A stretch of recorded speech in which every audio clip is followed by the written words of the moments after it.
I am Daniel Lucas, and welcome to Book 101. Book 101 is all about the books that I read for the last 40 years, and today I have my special guest.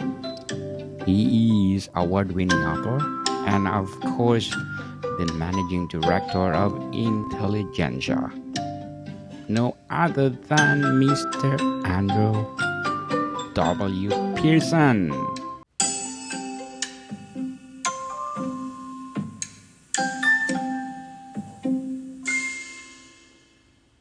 Pleasure. Welcome to Book Nice to be 101, here. Mr. Andrew. Thank you. Thank you for And can inviting you me. please introduce yourself? Of course. As was mentioned, my name is Andrew Pearson, and I am the author of The Dead Ship Syndicate. But I was actually born in Pakistan and to American and English parents. Um, and then we lived throughout the Southeast Asia, Thailand, Singapore, and then they ended up sending me to boarding school in England, and then I finished boarding school in America, and then went to live in LA for a couple of decades actually. Went to UCLA there, degree in psychology. It's obviously getting a lot of press right now for all of the news that's coming out about the protests. And then I moved to Macau about 12 years ago, at which time I was running a AI software consulting company that was working with the casinos here. And while in LA, I was actually a screenwriter. I optioned several books and adapted those books. And when I got here, I was like, maybe it's time for me to try my hand at novel writing. And Macau's a very weird place, as I'll explain later on. Very funky, quirky, um, very much an Elmore Leonard kind of place, I like to say. Just, weird, interesting characters that do funny, ridiculous things. And so this idea was based on a lot of things that happened in Macau and a couple of things that happened to me, and just kind of seeing the inner workings of the casinos and how all of the money gets Inter- moved around in odd ways. So I just had to write it or go into therapy. So I chose the former. So it was a very enjoyable experience. Interesting, Mr. Andrew. So tell us, as a manager or a managing director of AI company, what is your piece about artificial intelligence nowadays? So about maybe about 5 to 7 years ago, I kind of recognized that AI was getting extremely hot. About 3 or 4 years ago, it just the term was everywhere.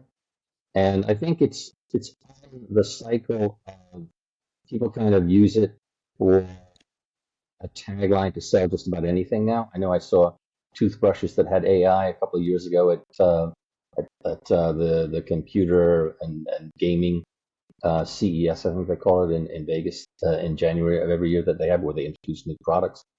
But for someone who's worked in analytics previously, it's kind of like a lot of those analytic ideas and models then fell under the umbrella of AI. So it is quite a fascinating area of study and area of development. So we do use it with our clients.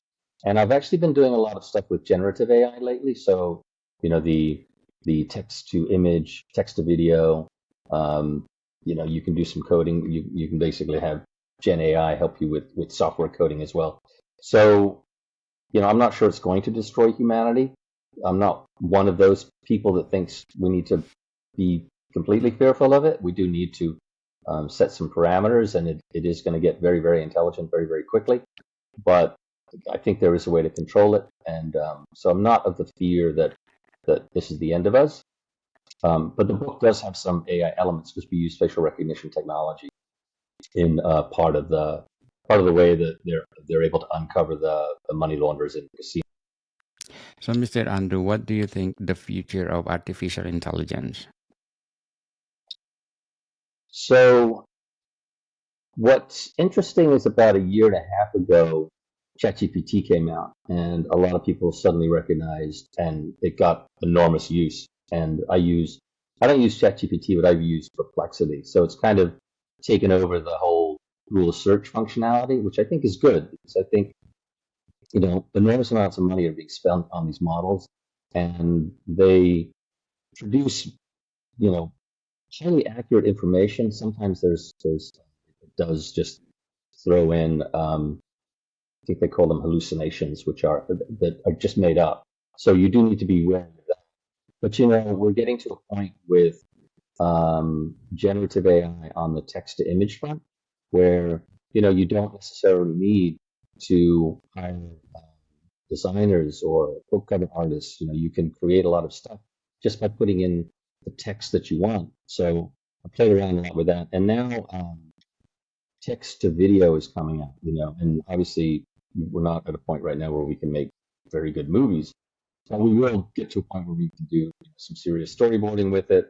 And you will get to a point where, there's a famous author or a famous writer who lives in Atlanta who just canceled an $800 million studio upgrade because he saw, I think it's called Sora, which is the AI generated video. It was like puppies playing in snow.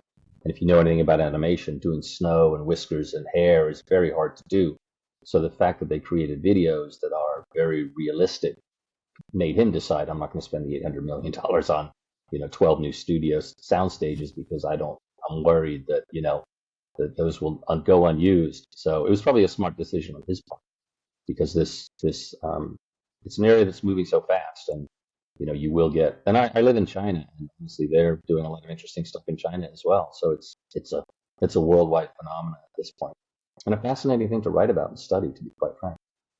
So, what do you think? What is the pros and cons of artificial intelligence? So the biggest pro would be we are, um, it has the ability to take away boring work by human beings. So the automation process of, even like 4 or 5 years ago, Adobe, the well-known maker of things like Photoshop and Premiere, they had a great AI functionality where they would actually look at all the photos that you have uploaded to their system, and then it would say, "Oh, this is a blue sky, beach." So they were able to take out all of the content then and then label those pictures of what they actually are of. So for a human being to go through, and that was what we did in the past. So now, not only do we have the image capability, but they can actually do it with video now. So, you're getting to a point where you are reducing the amount of boring stuff that human beings do. So we can now focus on the creativity element. The con is we are losing our privacy. As I said, I live on the edge of China, and there's a very interesting article in the Atlantic about what AI can be used for in ways to control people. We are coming up to an election in the U.S. in which we do have to worry about things like fake news and deep fakes and stuff like that. The the I've seen disinformation used very powerfully in places like Indonesia several years ago. I think Philippines has had a little bit of a their their elections have not been close enough in the past few elections to be problematic. But you can see how someone would be able to uh, push a narrative, and you see a lot of it with with the war in Ukraine and the war in Gaza. There's an enormous amount of both sides pushing propaganda and fake news. So and it's getting to a point where it's very hard to spot whether it is. We've all seen. I'm sure many of your listeners have seen the Tom Cruise, kind of playing around on the golf course, which is just an actor with Tom Cruise's face slapped on it. And we're getting to a point right now where in California, the the state has allowed one piece of legislation that does allow the use of rights of dead people. So now you're having families, obviously, like the Elvis family is an obvious one, but you have a lot of other. We're going to see a lot of uh, uh, reincarnations of famous dead people that are going to be used in advertising and honestly, I think that's a little bit too much. And it's been done in movies as well for actors that have passed away, where they've had to create a fake actor actor just to finish up some lines or to tie up the storyline. And in that case, I think sure, it's okay. And then another interesting use case in the film industry is they're able to actors are able to make deliveries in foreign languages, and they're making the lip movements that make it look like they're actually delivering the real language. So you don't have you don't have the mouth problem where when someone's saying something in English but it's supposed to be in Urdu or something like that. So that's a technology that they're getting quite sophisticated with, which I think it does make marketable if it looks like the actor's delivering it in French or German or whatever language you want it to be in. So I think there's all these wonderful elements where it's really taking the other side of it too is taking automating away problems that people or automating work that people didn't want to do, and then also adding a whole level of creativity that no one ever had. It's like it's amazing to be able to um, create all that we can create. I love doing images for the Medium articles that I write. To worry about copyright. So Yes. Very yeah, well said, Mr. Andrew. But before we go on, I want to shout out my listeners in Singapore. Thank you, Singapore, for listening to this podcast because in Central Singapore Community Development Council, I got 80% audience share. Singapore at 19 and Tampines New Town at 1%. Thank you, Singapore, for supporting this podcast because this podcast is created to empower writers, authors all over the world, like Mr. Andrew W. Pearson.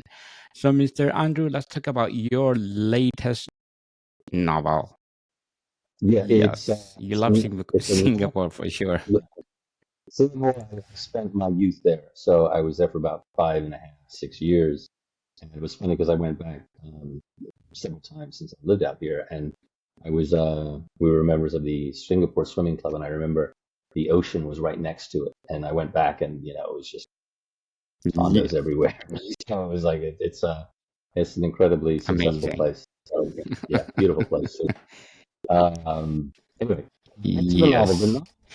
The novel actually is part of a trilogy, and the second book that I'm working on now Mm. is actually set in Singapore and Malaysia. So it's a whole Southeast Asian story um, storyline. So the Dead Chip Syndicate is basically about an American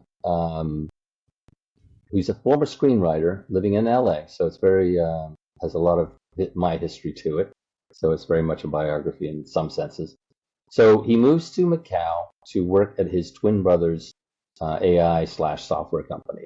So once he gets to Macau, he is doing some work for what we call junket operators here. They're people who own rooms within the casinos, which they control basically.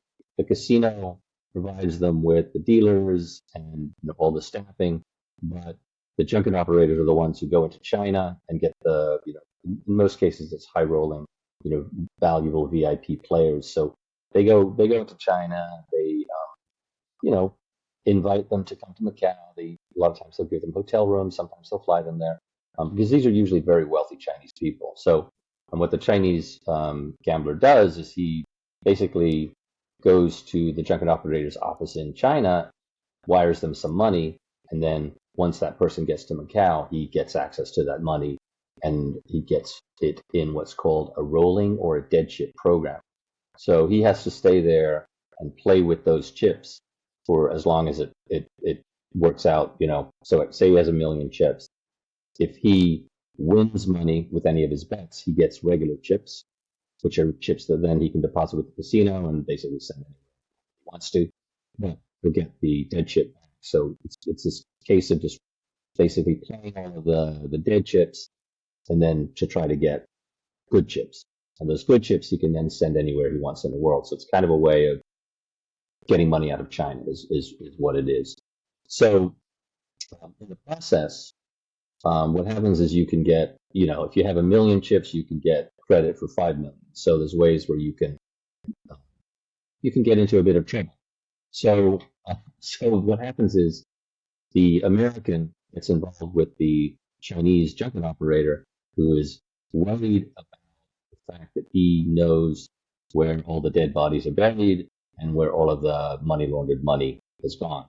So his whole thing is he's trying to get out of Macau, and he sees the main character's name is Anthony. So he sees Anthony as someone who can, one, help him document his life story. So basically, he's documenting all these crimes. And then second, there's a very interesting story in Macau about a triad member who he was involved when Macau didn't have all these American casinos in, had a very small casino industry. But this man was very fascinated in making a movie about his life, and he ended up making a movie. It's actually called Casino. I think it was available on YouTube a few years ago when I looked. But basically, so my character, whose name is Cash Cheang, also wants a biography about his life, and also wants to basically is interested in the movie business, and interested in basically, he's a kung fu. He's got a fascination with Johnny Cash. So he's always listening to Johnny Cash, and he's driving expensive cars, and he fills in Anthony about what's going on and the history of Macau and the history of China in this region. So, and then basically, at one point, there's a gambler who's in Cash's one of his rooms, who ends up getting a loan from a loan shark, and then he ends up getting killed during. See what happens is with people, you can get loan, you actually get money from loan sharks here, and what they do is they'll then kidnap you and then beat you up and then try to get your family to pay your ransom. And there was a case a few years ago where they tried to get the family in somewhere in China to pay the ransom, but they ended up killing the guy, and it was live streamed on WeChat, which is just ridiculously stupid to do. So I took that story, put it in here, and then Cash gets blamed for the murder, and then basically gets arrested. So then he's motivated to figure out how to get out of town. And I won't spoil the rest of it, but basically it's money laundering, um, some gold, a boat, and then there's a little bit of COVID. COVID does actually come in at the end as well. So, and it's also the story of brothers and twin brothers, and betrayals of twins, and kidneys that need to be donated to save people's lives. So it's all. But I will say it was easy to find the when I was writing it. But I was working with some other writers, in a group, and they all love the dialogue. So I think the dialogue's very funny. You have characters that are just kind of existing in a crazy world, and as I said recently, it was nominated as a honorable mention at Los Angeles Book Festival. So I would say it's kind of Elmore Leonard-esque in its humor. Anyone who's read Lawrence Osborne, also it was compared to Lawrence Osborne's work, and which is kind of funny because he did a book set in Macau. There's now actually going to be a movie set in Macau, shooting this summer with Colin Farrell. So, and the director from All Quiet on the Western Front. So, kind of going way different from that kind of movie.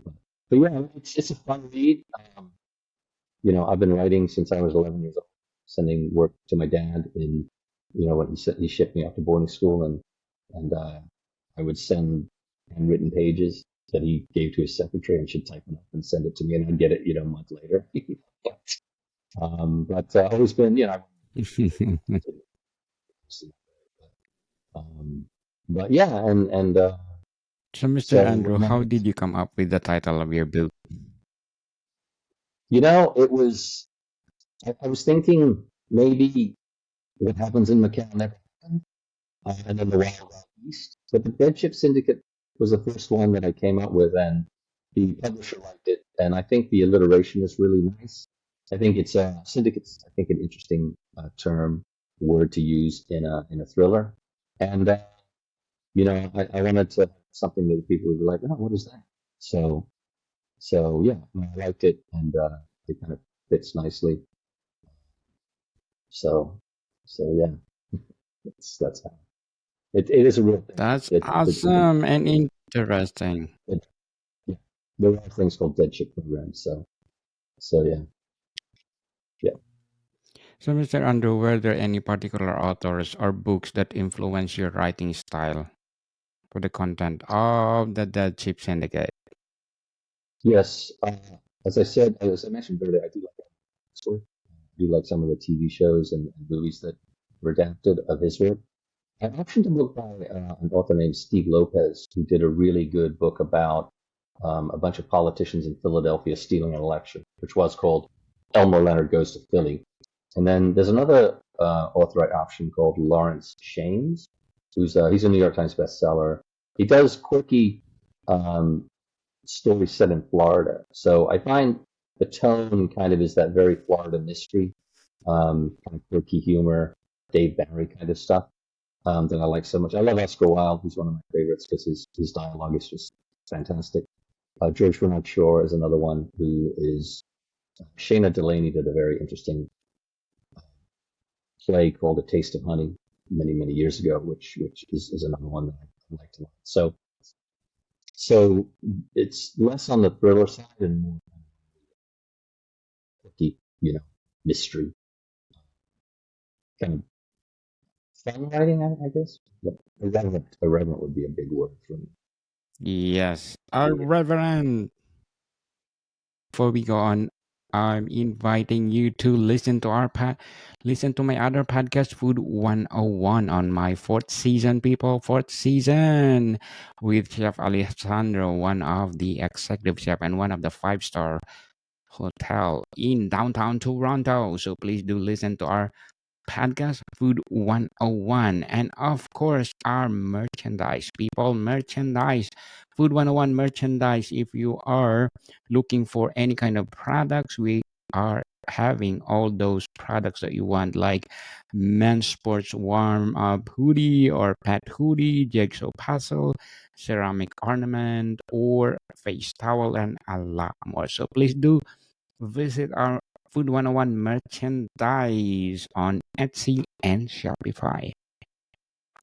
So, Mr. Andrew, who inspired you to write this book? Who inspired me to write this book? Yes, There, sure. the There was Dead Chip Syndicate.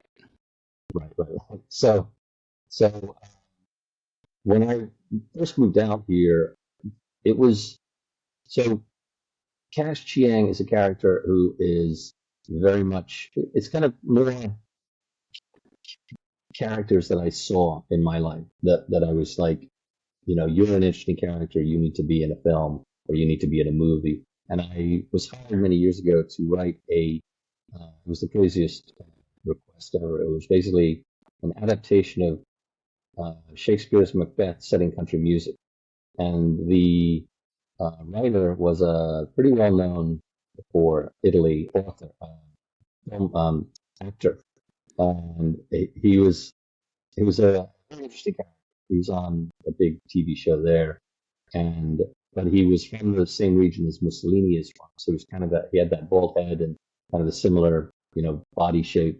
And he picked me up at the airport in Milan and drove over to Rimini, which is a very interesting town where Fellini's from. So for me, it was amazing trip. But this guy had a fascination for Johnny Cash. He was just playing all this country music, and he wore, he would wear the cowboy hat as well and the cowboy boots. And for me, it was kind of not hilarious, but just wonderful, to see someone like this that was just completely out of the norm. Um, and he just left in my mind, and I just said, I have to put him in a movie or in a script or a book somewhere because he's just a wonderful character. So he's one of the main characters. Obviously, the other character is based on me, because I had a career that not financially successful, but I got a lot of Yes. directors So, attached to my Mr. Andrew, work. what Yeah, Yes. And then So, there's Mr. another Andrew, character. what message or lesson, if any, would like you to? So Would there is yes. a What subplot message about. or lesson, if any, would you like to book? To? Sure, sure. So there's a Go subplot ahead. about there's a subplot about two brothers, and basically one they're twins, and one backstabs the other. So it's a lesson of be careful who you trust. But what happens throughout the project is Cash becomes friends with they kind of become brothers um, from different mothers, obviously. But it's kind of like you can find family anywhere.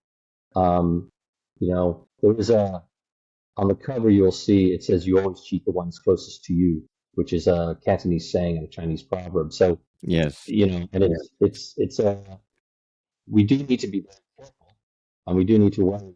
You know, family can be great, but I was watching, I think, a clip from The Crown, and it's like sometimes the ones who will betray you are the closest. So there's that theme in there as well, and I think um, the main character is put up into a situation where he can save or kill his twin because his twin needs a kidney because this man had donated a kidney to his kid.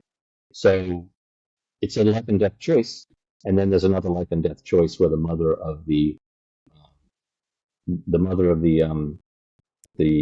person who was killed, the the problem gambler who was killed, she has the chance to save Cash at one point, and she blames him for her son's death. So there's two interesting life and death choices here, and I won't say which way we go, but ultimately, friendship and family is really what you make it, rather than what the world has given you. So those are the things. Simple ones, life and Interesting novel, Mr. Andrew, and you are most welcome to come back and promote the second book and the third book. This is death. will be trilogy, right?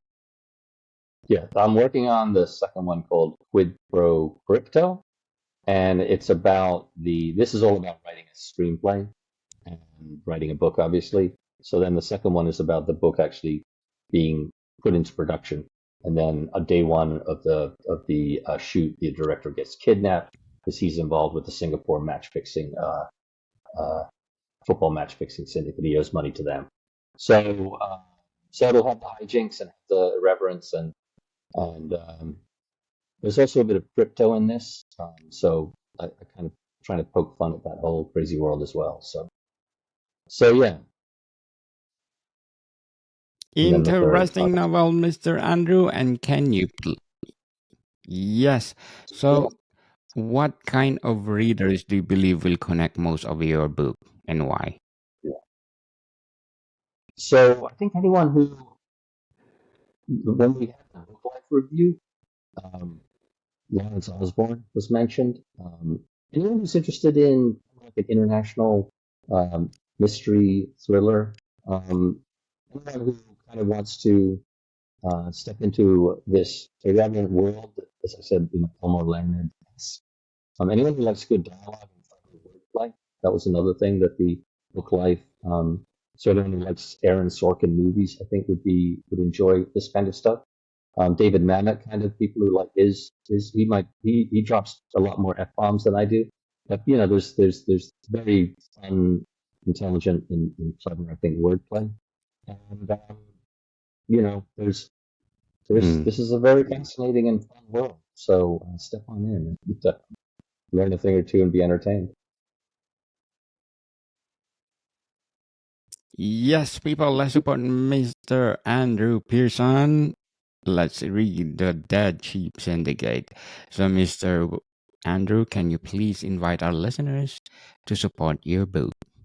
Sure, sure. So please check it out. It's on Amazon.com, and the reviews have been quite good. As I said, it has it's 1 for 1 in the competition so far, so that's good. Yeah, but please and connect with me too. I love getting I write articles on Medium, so I love the back and forth that we get with the readers as well. So we would love your feedback And hope Yes. you enjoy this world that I've created. Yes, looking forward for the book 2, book 3, Mr. Andrew. And you are most welcome to come back, as I said, to promote those 2 books Great. Well, coming. thank you for having me. It's been a So, pleasure. Mr. Andrew, thank you for your time. And Modicon people, see you soon.